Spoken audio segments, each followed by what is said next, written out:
자, 이번 시간에는 제6장 수요 공급과 정부 정책에 대한 이야기를 살펴보겠습니다. 자, 이번 장에서 구체적으로 살펴보게 될 두 가지 이야기는요.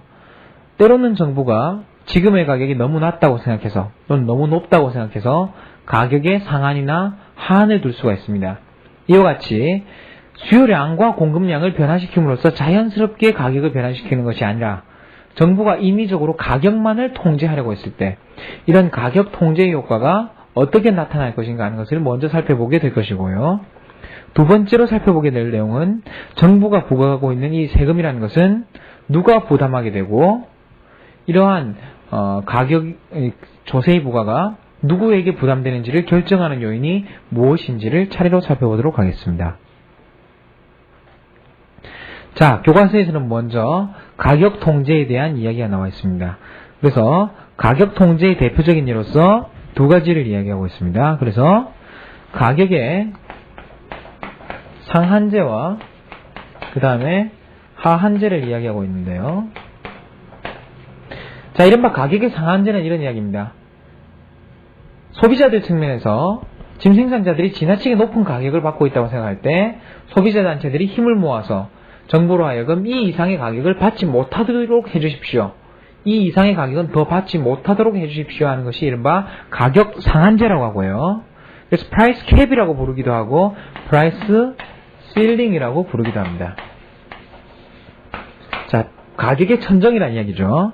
그 다음에 가격 하한제라는 것은 어떤 이야기겠습니까? 가격 하한제라는 것은 생산업자들이 예를 들어서 현행 가격 하에서는 더 이상 산업을 유지할 수 없기 때문에 이 이하의 가격은 받지 못하도록 결정해 주십시오. 가격이 이 이하로 내려가지 않도록 그렇게 해 주십시오 하는 것을 가격의 밑바닥을 그었다 그래가지고 price floor라고 이렇게 부릅니다. 자, 그래서 각각 가격 상한제, 가격 하한제 이 두 가지의 이해에 대해서 지금 살펴보도록 하겠습니다. 자, 먼저 가격 상한제의 경우를 살펴본다면요. 117페이지 그래프에서는 실효성 있는 가격 상한제와 실효성이 없는 가격 상한제 두 가지를 비교하고 있습니다. 자, 여러분도 쉽게 살펴볼 수 있다시피 현재의 균형 가격은 117페이지의 A번 그림에서 3달러로 나와 있습니다. 이런 경우에 정부가 가격 상한을 4달러로 잡으면 어떻겠습니까? 어차피 시장에서 결정될 가격은 3달러이기 때문에 4달러 이상을 받지 못한다는 이런 가격 상한제는 전혀 의미가 없는 그런 가격 상한제라는 것이죠.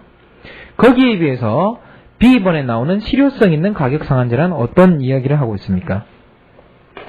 자, 예를 들어서 시장에서 수요 곡선과 공급 곡선이 이렇게 주어졌을 때 시장에서 결정되는 공정한 가격은 예를 들어서 약 3달러이라는 것이죠. 그렇지만 이제 소비자 단체에서 항의를 한 결과 2달러 이상을 받지 못하도록 했습니다. 이렇다면 원래 시장에서 가만두면 어떻습니까? 원래 시장에서 가만두면은 3달러의 가격을 받게 되지만 정부가 2달러로 가격을 통제시켰기 때문에 이러한 가격 상한제는 경제적으로도 의미 있는 가격 상한제가 된다는 것이죠. 자, 그래서 이와 같은 가격 상한제 의미가 있는 경우와 의미가 없는 경우를 일단 분리하실 수가 있었을 것이고요. 자, 그렇다면 어떻습니까? 이와 같이 가격 상한제를 했을 때 실제로 경제적으로 발생하는 그런 효과들은 어떻겠어요? 2달러라는 가격이 결정되었을 때 경제적으로 공급자들이 공급하려고 하는 양은 사실은 이만큼입니다. 거기에 비해서 수요자들이 수요하려고 하는 양은 얼마만큼입니까? 수요자들이 수요하려고 하는 만큼은 2달러 하에서는 사실은 이만큼이기 때문에 공급에 비해서 수요가 넘쳐나는 이른바 초과 수요의 상태 또는 공급 부족의 상태가 발생하게 됩니다. 자, 그래서 이런 경우 구체적으로 이제 발생할 수 있는 내용에 대해서 여러 가지 교과서에서 많이 이야기하고 있지만 예를 들어서 어떻겠습니까? 실제로 시장에서 이만큼밖에 공급되지 못한다면 사람들은 이만큼의 수요는 존재하지만 사람들이 이 물건을 살 수는 없다는 거죠. 그렇기 때문에 서로 먼저 사기 위해서 어떻습니까? 주유소 앞에 줄을 쭉 늘어서는 현상들이 발생한다는 거죠. 이렇게 주유소에 이렇게 쭉 늘어서게 된다면 주유소에 사람들이 쭉 늘어서게 된다면 일찍 나와야 하는 비용, 그래서 사람들이 좀 더 일찍 나와야 하는 비용과 일찍 나와서 자기 차례가 될 때까지 기다려야 하는 비용이 있다는 거죠. 이른바 대기 비용이라는 것이 존재한다는 이야기고요. 대기 비용은 가장 크게 발생했을 때 얼마까지 발생할 수 있겠습니까?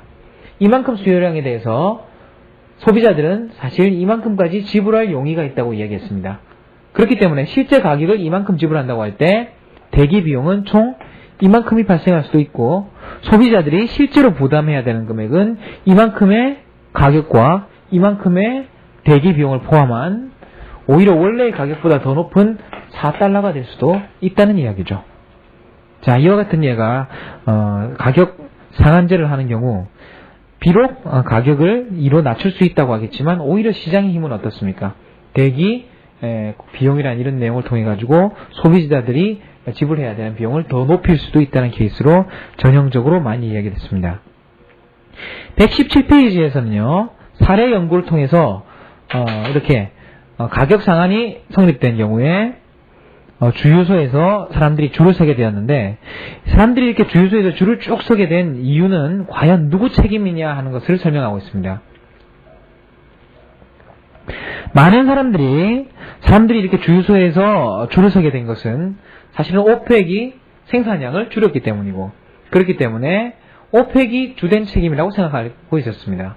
그렇지만 실제로는 만약에 오펙이 실제로 공급량을 줄인다 하더라도 가격만 적당히 상승한다면 공급이 줄어드는 것을 다시 수요의 감소로서 메워낼 수 있기 때문에 오펙이 공급을 줄인 것이 가격 상승의 원인이 될지는 모르겠지만 주유소에 줄을 서게 한 책임은 아니란 거죠. 주유소에 사람들이 줄을 들어서게 만든 것은 누구 때문이란 겁니까?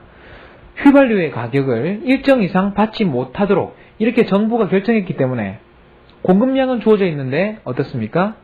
수요량은 그것보다 훨씬 크기 때문에 어때요? 실제로 주유소에 줄을 서게 된다는 거죠.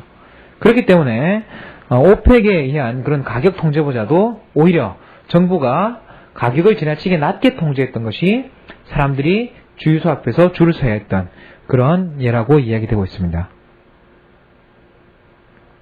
자, 그 다음에 118페이지 그래프에서는 그림 6-2를 통해서 비록 실효성 없는 가격 휘발유 상한제라 하더라도 공급이 감소하면 실효성 있는 휘발유 가격 상한제가 될 수 있고, 그런 경우에 물량 부족이 발생할 수 있다는 것을 이야기하고 있습니다.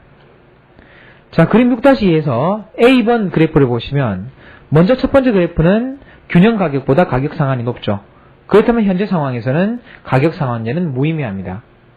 그렇지만 오펙이 석유 공급량을 줄임으로써 휘발유 공급량이 S1에서 S2로 급격하게 줄어든다면 이제는 균형 가격이 P1에서 P2로 급격하게 상승하게 되고요.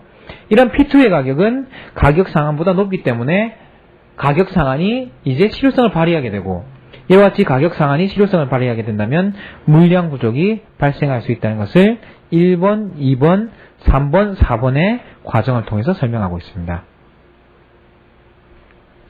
자, 그 다음에 또 하나의 사례 연구로서 미국에서 많은 이슈가 되었던 임대료 통제의 그러한 효과를 설명하고 있습니다.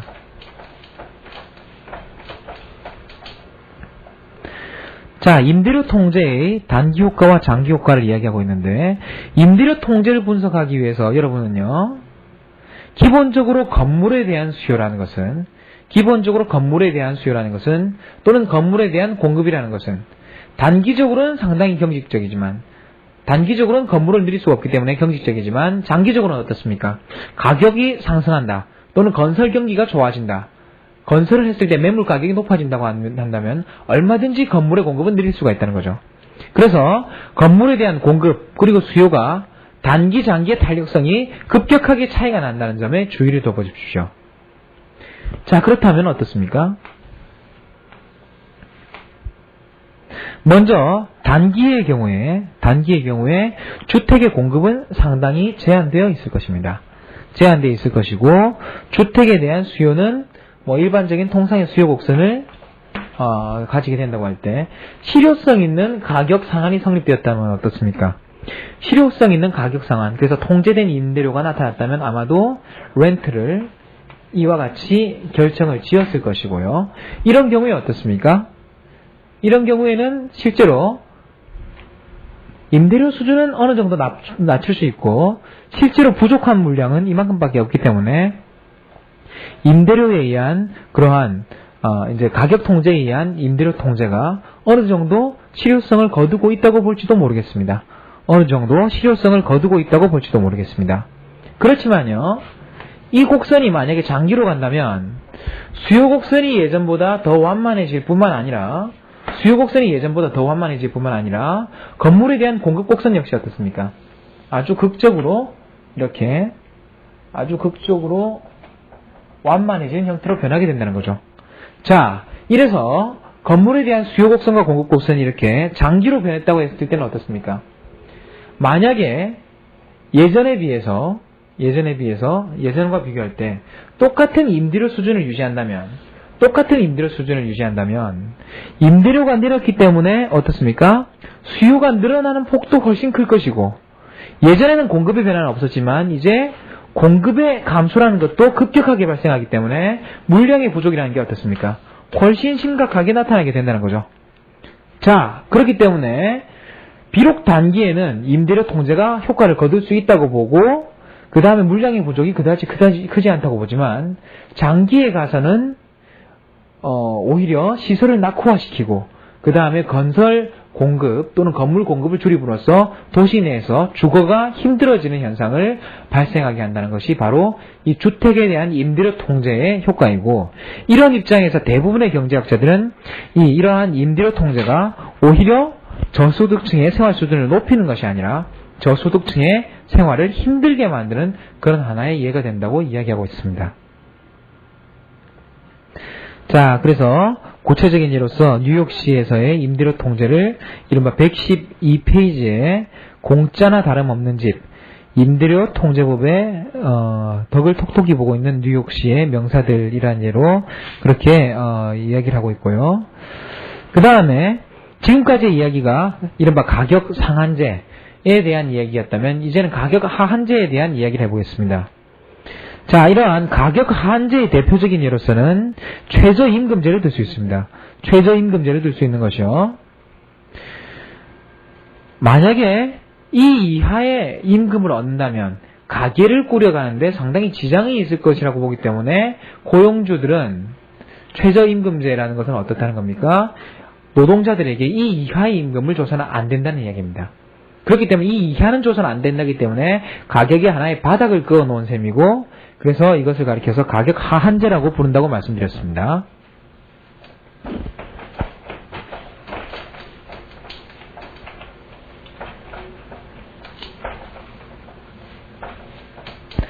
자, 이와 같이 가격 하한제가 이야기된다면 만약에 한번 보십시오. 시장에서의 균형 가격이 이렇게 주어졌을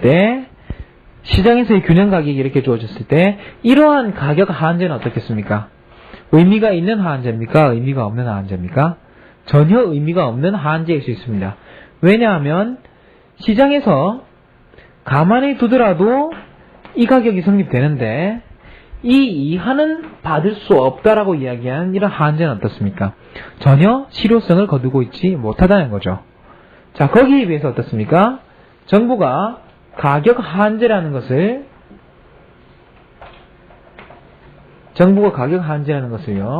그 가격 수준을 예를 들어서 이 정도로 놓았다고 보십시오. 이러면 어떻습니까?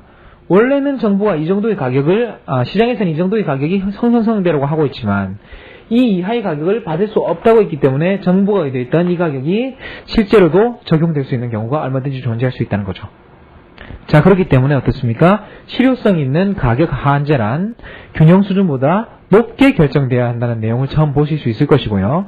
이런 가격 하한제가 가장 뚜렷하게 적용되는 경우가 바로 최저임금제의 예입니다. 자, 최저임금제라는 것은 어떤 예인가 하면요, 이 그래프를 그대로 사용해 보시면 되겠습니다. 시장에서 예를 들어가지고 가만둔다면 임금 수준은 이와 같이 W 스타의 형태로 결정된다는 거죠. W 스타의 형태로 결정되는데, 자, 이 W 스타와 같은 임금 수준에 의해서는 예를 들어서 4인 가족이 운영될 수 없다는 그런 정부가 판단을 했습니다.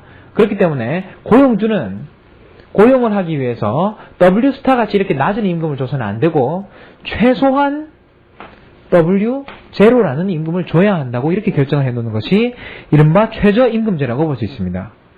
자, 이렇게 된다면 어떻습니까? 시장에서 노동을 공급하려는 사람은 이만큼이고 노동을 수요하려는 사람은 이 사람들입니다. 그렇기 때문에 실제로 수요된 양은 이만큼이기 때문에 이만큼의 노동자들에 대해서는 어떻습니까? 정부가 의도된 대로 이만큼 높은 임금이 지급될 수가 있을 것입니다. 그렇지만 나머지 사람들은 어떻습니까? 나머지 사람들은 원래는 모든 사람들, 고용을 원하는 사람들은 모두 고용되어 있는 상태였지만 정부가 임금을 높여놓는 바람에 일부는 노동을 더 공급하고 싶어도 공급을 못하고 또는 어떻습니까? 일부는 사람들이 어떻습니까? 지나치게 높은 임금 때문에 노동 수요를 이렇게 줄여버렸다는 거죠.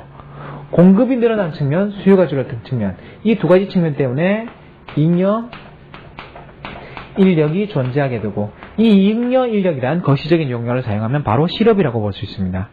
자, 어떻습니까? 최저임금제라는 것은 고용되어 있는 사람, 이미 고용되고 고용이 안정된 사람 입장에서는 임금을 상승시킬 수 있지만 이렇게 많은 사람들을 실업에 직면하게 함으로써 오히려 어떻습니까? 저소득층의 소득을 높이기보다는 오히려 저소득층의 고생을 감소시킬 가능성이 크다는 것이 이른바 이 최저임금제에 대한 기본적인 논의입니다. 가격 한제의 예를 통해서 여러분은요, 때로는 정부가 저소득층의 그런 소득을 높여주려고 하는 정책들이 오히려 저소득층의 고생을 감소시킬 수 있다는 그런 예를 살펴보셨습니다. 자, 그 다음에 나오는 정부 정책 예가 바로 조세에 대한 예입니다. 자, 이 조세에 대해서는 여러 가지 그런 측면에서 많은 접근들이 나타나고 있기 때문에 조세의 본질에 대해서는 일단 여러분들이 기본적으로 약간 정리를 하실 필요가 있겠습니다.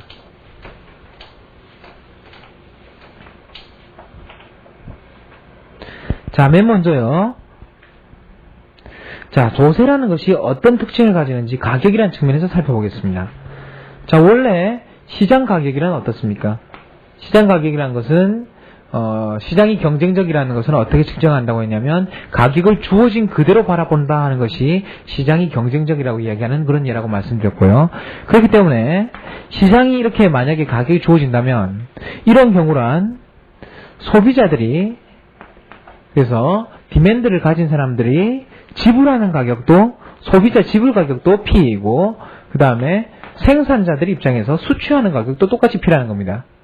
자, 만약에 시장에 아무 왜곡이 없다면 이런 가격이 주어졌을 때 100원이란 가격이 주어졌을 때 소비자들이 지불하는 가격도 100원이고 생산자들이 수취하는 가격도 100원이란 거죠. 자, 가격의 측면과 소득 분배의 측면, 그 다음에 조세 부담의 분배라는 측면을 동시에 여러분 한번 고려를 해보십시오. 자, 여기서 만약에 기본적으로 이와 같은 상황이 성립하고 있는 상황에서 조세가 10원만큼 부과됐습니다. 조세가 단위당 10원만큼 부과됐습니다. 이런 경우라면 어떤 현상이 발생하겠습니까? 한번 생각해 보십시오. 예를 들어서 왜 그렇게 되는지 모르겠지만 이제 소비자들이 조세가 부과된 이후에 105원을 부담하고 있어요. 소비자들이 총 105원을 부담하고 있습니다. 그렇다면 생산자들은 얼마를 받겠습니까? 생산자들은 소비자들이 105원 냈으면 그 중에 10개는 누구한테 가는 겁니까?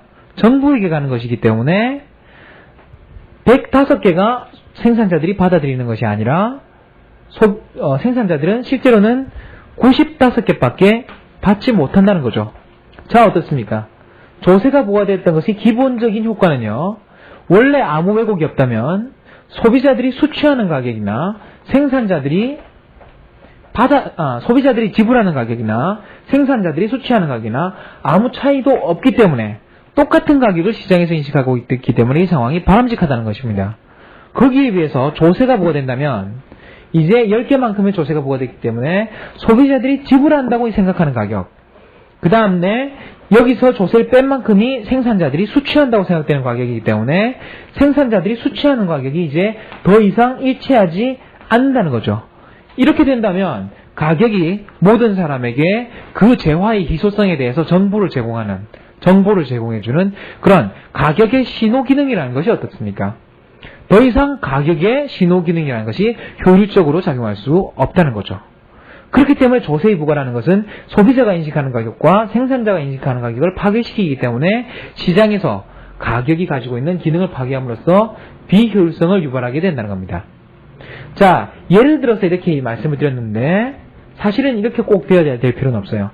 100 하나가 되고 90 하나가 될 수도 있는 노릇이고 109개가 되고 99개가 될 수도 있습니다. 자, 이런 경우에 대해서 기본적인 아이디어는요. 조세가 10개 부과되었는데 소비자들은 5개 더 부담하고 지불하고 생산자들은 5개 덜 받습니다. 어느 정도 어떻습니까? 조세 부담이 균등하게 분배된 경우라고 볼 수 있겠습니다. 자, 거기에 비해서 소비자들이 지불하는 액수는 101개인데 생산자들이 수취하는 액수는 91개이다. 어떻습니까? 소비자들의 부담액은 하나 늘어나고 생산자들의 수취액은 9개가 줄어들게 되죠. 이런 경우는 어떻습니까? 생산자들이 상대적으로 많은 부담을 지게 되는 경우라고 볼 수 있습니다. 거기에 비해서 만약에 소비자들이 부담하는 액수가 109가 되고 생산자들이 수취하는 가격이 99가 된다면 어떻겠습니까? 이런 경우는 생산자들이 수취하는 가격은 하나밖에 감소하지 않지만 소비자들이 지불하는 가격은 9개나 상승했습니다. 그렇기 때문에 이런 경우가 이른바 소비자들의 부담이 훨씬 더 큰 경우라고 볼 수 있겠죠. 자, 이와 같이 똑같은 조세액이 부과되더라도 때로는 균등하게, 때로는 소비자 측으로 또는 때로는 생산자 측으로 그 부담이 전가될 수가 있다는 뜻이고요. 상당히 편중될 수가 있다는 뜻이고요. 이와 같은 조세 부담의 귀착 상황 또는 조세 부담의 편중 상황을 설명할 수 있는 것이 결국 나중에 수요의 탄력성과 공급의 탄력성이라는 이 개념일 것입니다. 수요의 탄력성과 공급의 탄력성이라는 이 개념일 것입니다. 예를 들어서 생각해 보십시오. 수요가 탄력성이 크다는 것은 어떤 뜻입니까? 정부가 조세를 부담시키더라도 정부의 조세 부담이 난다면 그 사람들은 어떻게 하는 사람들이에요? 수요를 더 이상 안 하겠다는 사람들이죠. 수요가 탄력성이 크다면 어떻겠습니까? 그 사람들은 조세 부담을 크게 지지가 않을 것입니다. 거기에 비해서 비탄력적이라면 어떻습니까? 비탄력적이라면 가격을 더 부과하더라도 어쩔 수 없이 계속 소비를 할 수밖에 없기 때문에 그런 경우라면 어떻습니까? 조세 부담을 많이 질 수밖에 없겠죠. 자, 그런 경우를 살펴보더라도 조세 부담을 결정짓는 가장 결정적인 요인이 바로 이 수요의 탄력성과 공급의 탄력성임을 알 수 있다는 것을 먼저 말씀을 드리고요. 자, 교과서에서는 두 가지를 비교하고 있습니다. 때로는 이런 이야기들이 있다는 거죠.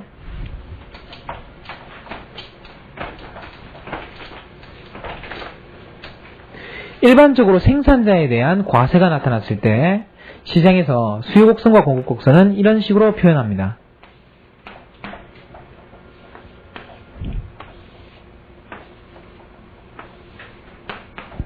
자, 공급 곡선과 수요 곡선이 이렇게 주어졌을 때 지난번에도 말씀드렸지만 공급 곡선이란 한계 비용 곡선으로 볼 수 있고 수요 곡선이란 소비자들이 소비로부터 얼마나의 만족도를 얻냐 또는 그만큼을 소비할 때 얼마만큼을 지불할 생각이 있느냐고 이야기되는 한계 편익이라고 말씀드렸습니다. 자, 이런 내용이라면 만약에 생산자에게 직접적인 조세 부담이 간다면 어떻습니까? 여기서 생산자가 단위당 부담해야 되는 금액이 MC에서 MC 플러스 T만큼 증가한다는 내용이고요.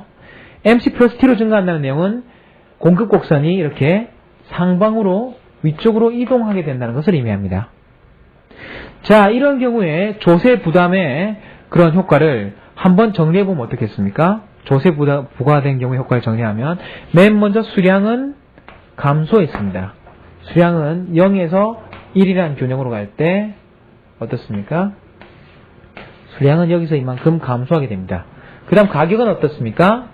가격은 원래는 똑같은 가격인데 원래는 똑같은 P라는 가격인데 이제 생산자에게 조세가 부과됨으로써 이제 소비자들이 지불해야 되는 가격은 어떻습니까? 소비자들이 지불해야 되는 가격은 P, D로 상승하게 되고요.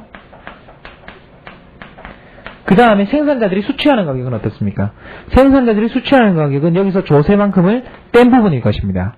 그렇기 때문에 생산자들이 수취하는 가격은 오히려 감소하게 됩니다. 그 다음에요. 이와 같은 변화의 후생 효과를 살펴보기 위해서 소비자 잉여와 생산자 잉여를 한번 비교해 보십시오. 먼저 소비자 잉여는 이 영역을 각각 A, B, C, D라고 나타내었을 때 A, B, C, D라고 나타냈을 때 소비자 잉여의 변화는 원래 이만큼의 소비자 잉여에서 이만큼의 소비자 잉여로 줄어들기 때문에 마이너스 A, 마이너스 B만큼이 줄어든다고 볼 수 있을 것이고 생산자 잉여 역시 원래는 이만큼의 생산자 잉여를 가지고 있다가 새로운 생산자 잉여는 이만큼밖에 안 되기 때문에 마이너스 C, 마이너스 D만큼으로 감소한다고 볼 수 있습니다. 자, 이와 같이 이제 소비자 잉여와 생산자 잉여가 감소하기 때문에 사회적인 잉여 감소 비율이 이렇게 부분이 이렇게 나타나는 것에 비해서 정부는 어떻습니까? 이만큼 거래량에 대해서 단위당 이만큼의 세금을 받았다는 것이죠.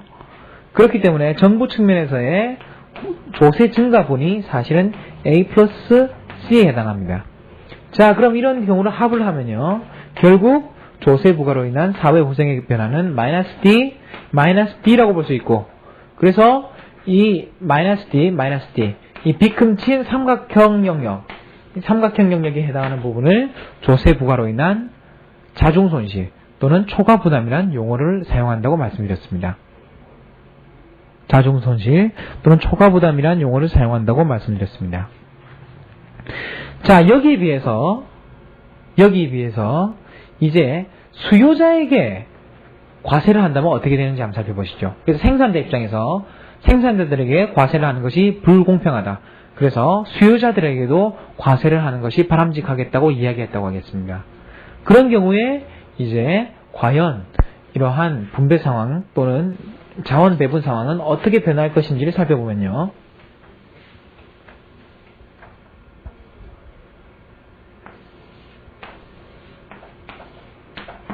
자, 아까 예전하고 똑같은 그래프를 그리겠습니다. 공급 곡선, 수요 곡선 이렇게 주어진 상황에서 소비자에게 과세한 경우란 어떻게 볼 수 있냐면요. 소비자에게 과세를 한 경우는 어떤 경우로 볼 수 있냐면 이제 소비자들에 대한 과세는 이제 MB 커브가 어떻겠습니까? MB 커브라는 것이 소비자들이 마지막 한 달에 소비할 때 얻을 수 있는 만족도가 얼마냐고 했으니까요. 조세의 부과라는 건 어떻습니까? 소비자 측면에서 마지막 단위에 대해서 이만큼 만족도를 누리고 있는데 그 중에 일부만큼을 조세로 떼간다는 이야기가 될 수 있습니다. 그렇기 때문에 아까 조세의 부과가 공급자에게 나타났다면 공급 곡선을 좌측으로 또는 상방으로 이동시킬 수 있다고 했던 것에 비해 가지고 수요 측면에 또는 소비자 측면에 부과한다면 이제 수요 곡선을 아래쪽으로 이동시킨다고 볼 수 있을 것입니다. 그래서 예를 들어서 이와 같은 수요 곡선의 하방 이동이 나타난다고 볼 때요. 이런 경우 어떻습니까? 시장의 균형 가격은 0에서 1로 다르게 말씀드리면요. 소비자들이 이제 생산자들에게 직접 주는 금액, 소비자들이 생산자들에게 직접 주는 금액. 그렇기 때문에 원래 균형 가격이 있다가 생산자들이 바로 수취하게 되는 금액은 PS가 된다는 거죠. 원래보다 감소하게 된다는 거죠. 그런 과정에서 어떻습니까? 공급량은 이만큼 줄어들고 있습니다. 공급량의 감소, 수취 가격의 하락. 그 다음에 어떻습니까? 수취 가격의 하락. 그 다음에 조세를 포함한 부분이 사실 어떻습니까? 조세를 포함한 부분이 소비자들이 실제로 지불해야 되는 부분이기 때문에 조세를 포함한 부분이 소비자들이 실제로 지불해야 되는 부분이기 때문에 소비자들의 지불 가격은 상승하고 있습니다. 소비자들의 지불 가격은 상승하고 있습니다. 자, 이런 경우가 나타났다고 할 때 이에 대해서 후생평가를 해보십시오.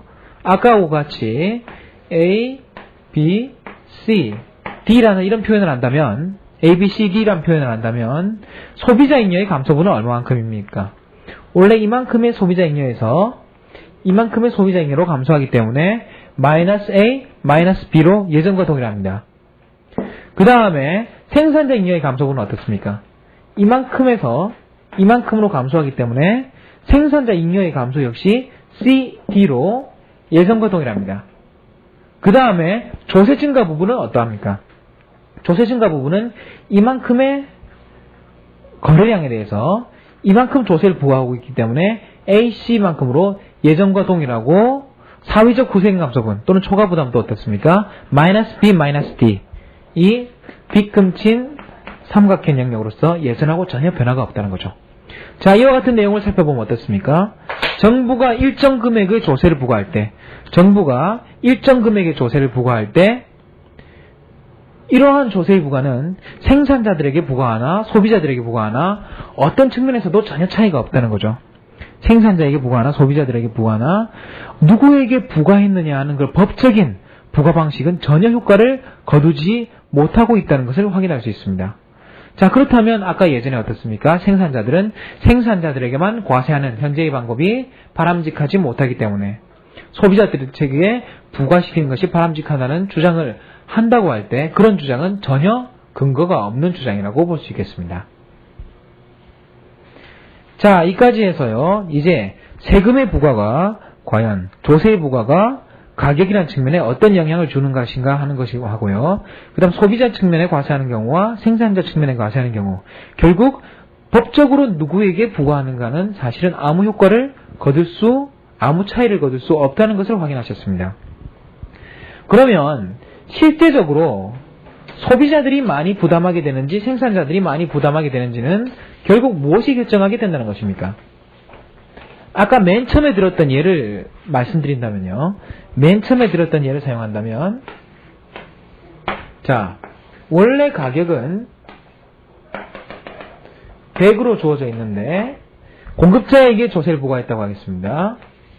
새로운 가격은 조세를 10개 부과했을 때 새로운 가격은 소비자들이 부담하는 가격이 105개가 되고 생산자들이 받아갈 수 있는 가격이 95개로 변하게 된다는 거죠. 이런 경우가 어느 정도 균등한 조세 분배라고 볼 수 있겠습니다. 균등한 조세 분배라고 볼 수 있는데 비해 가지고 만약에 공급 곡선은 아까와 같은 그런 라인에서요. 공급 곡선은 아주 가파르고 수요 곡선은 상대적으로 완만하다고 해보겠습니다. 이렇다면 어떻겠습니까? 이렇다면 생산자가 받는 가격과 소비자가 지불하는 가격의 차이가 10원만큼 또는 10이라는 단위만큼 발생하는 경우가 조세 부과 효과라고 했으니까 예를 들어서 이런 경우가 어떻습니까? 새로운 균형이 된다고 볼 수 있겠죠. 이런 경우가 새로운 균형이 될 수 있는데 이런 경우라면 소비자들이 지불하는 가격은 그다지 크게 상승하지 않고 생산자들이 수취하는 가격만 크게 하락했음을 확인할 수 있습니다. 자, 이렇다면 이런 경우에 공급자 측면에서의 부담이 큰 경우는 어떤 경우라고 볼 수 있습니까? 상대적으로 수요의 탄력성이 높고요. 가격이 조금만 변해도 얼마든지 변할 수 있다는 소리죠. 공급의 탄력성은 어때요? 상대적으로 낮은 경우입니다. 자, 그래서 상대적으로 공급의 탄력성이 낮을수록 공급자들이 부담이 크다는 것을 확인할 수 있고요. 상대적으로 공급의 탄력성이 낮을수록 공급자들이 부담이 크다는 것을 확인할 수 있고 이것은 어떻습니까? 탄력성이 낮다면 수요량을 또는 공급량을 크게 조정할 수 없기 때문에 수요자와 공급자 간의 이러한 협상의 과정에서 공급자가 훨씬 불리한 여건에 입각하게 된다는 것이죠. 그렇기 때문에 어떻습니까? 이렇게 공급의 탄력성이 낮은 경우에는 공급자들이 수취하는 가격만 크게 하락하게 될 것이고요. 반대로 예를 들어서 커피, 마약 이런 식으로 수요자들은 어떻습니까? 상당히 수요가 비탄력적인데요. 가격이 변해봤자 수요는 변할 수 없는데 공급은 어떻습니까? 얼마든지 늘리거나 줄일 수 있는 이런 재화가 있다. 이런 경우라면 오히려 10개만큼 조세가 부과되었을 때 소비자들이 부담하는 폭은 훨씬 크고 생산자들이 부담하는 폭은 그다지 크지 않다는 거죠. 자, 이런 경우 어떻습니까? 공급이 수요보다 상대적으로 훨씬 탄력적이었기 때문에 가격을 적게 주겠다 그러면 어떻습니까? 공급시장에서 빠져나가겠다는 이런 위협을 함으로써 그 조세 부담의 대부분을 수요자에게 떠넘길 수 있었음을 확인할 수 있습니다. 자, 이 두 가지 케이스를 비교해 보십시오. 앞에 살펴봤던 케이스는요. 먼저 살펴봤던 케이스는 생산자에게 부과하나 소비자들에게 부과하나 어떻습니까? 법적으로 누구에게 부과하는가는 누가 부담을 많이 지는지를 결정하지 못한다고 했습니다. 거기에 비해서 수요의 탄력성과 공급의 탄력성이라는 것은 이러한 경제적인 실질은 어떻습니까? 누가 많이 부담하게 되는 것을 정확하게 설명을 해주고 있다는 것이죠. 자, 그렇기 때문에 조세의 부담이 누구에게 귀착되느냐 하는 것은 정부가 결정짓는 것이 아니라 바로 소비자들과 생산자들이 가지고 있는 그런 특징들 때문에 발생하고 있는 현상으로 볼 수 있습니다. 이와 같은 케이스를 교과서에서는 129페이지에 과연 국회가 급여 과세의 배분을 정할 수 있을까? 그래서 비록 어떻습니까?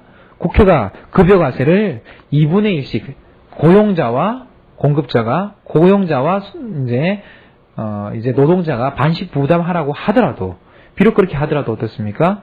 노동의 공급성, 노동의 공급 탄력성이 높다면 노동의 공급자들은 별로 부담하지 않을 것이고 노동의 공급 탄력성이 낮다면 이 사람들이 노동자들이 많은 부담을 하게 될 것임을 확인할 수 있습니다.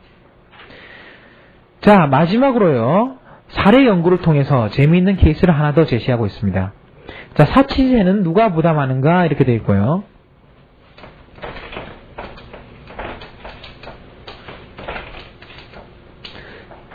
자, 그래서 사치세라고도 많이 부르고 이러한 사치세의 대표적인 예는 우리나라에서는 특별소비세와 같은 예를 들고 있습니다.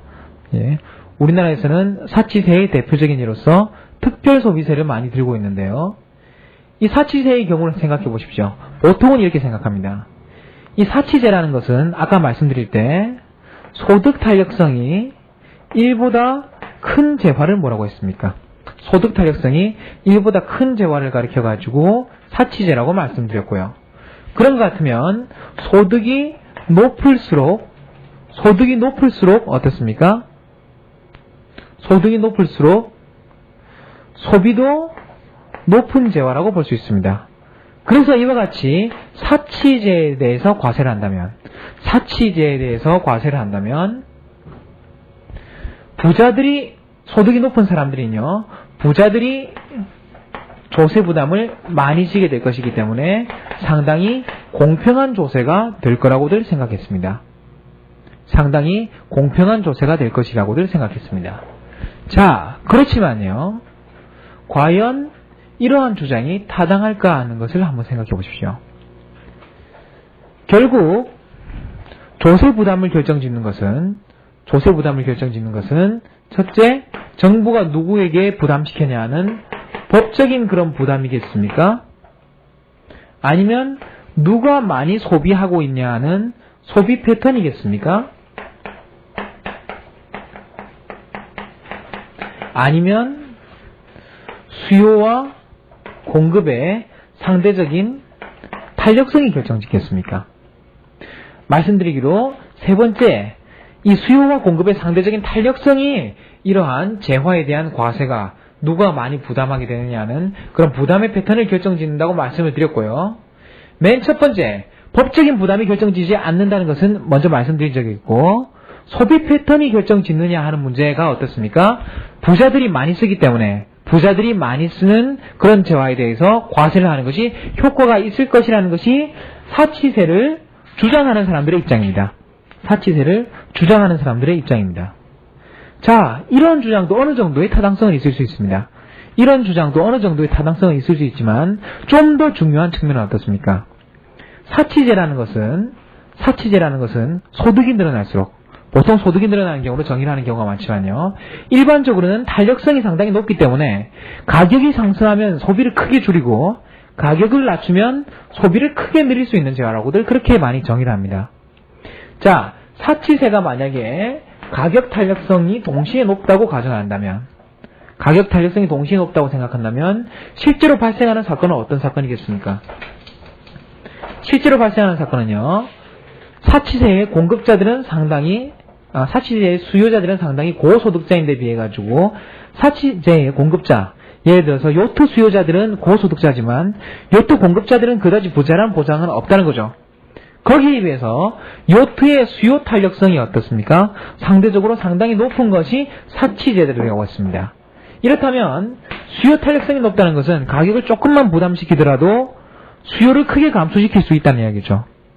그렇기 때문에 사치세에 대한 과세는 많이 소비하고 있는 소비자들이 부담하기보다는 이 소비재, 다른 말로 하면 요트를 생산하고 있는 이 생산자들이 부담하게 될 가능성이 크다는 거죠. 그렇기 때문에 만약에 소비자들이 부유한 측면에 비해 가지고 요트 생산업자가 그다지 부자라는 보장이 없다면, 실제로는 어떻습니까? 저소득층에 해당하는 요트 생산업자들의 소득을 더 크게 감소시킬 수 있다는 경우를 확인할 수 있습니다. 자, 이와 같은 케이스를 통해서 실제 조세의 부담은 누가 많이 소비를 하고 있느냐 보다도 오히려 수요와 공급 탄력성이 상대적으로 어느 쪽이 더 강한가는 측면이 결정을 짓는다는 것을 볼 수가 있었습니다. 자, 오늘까지 하셔서 여러분 수요와 공급 그리고 탄력성의 개념을 이제 가격과 그 다음에 정부 개입이라는 측면, 특히 조세라는 측면에서 살펴보셨고요. 다음 시간에서는 시장이라는 것이 어떻게 수요와 공급을 조합하는 가장 바람직한 그런 기구인지를 설명하도록 하겠습니다.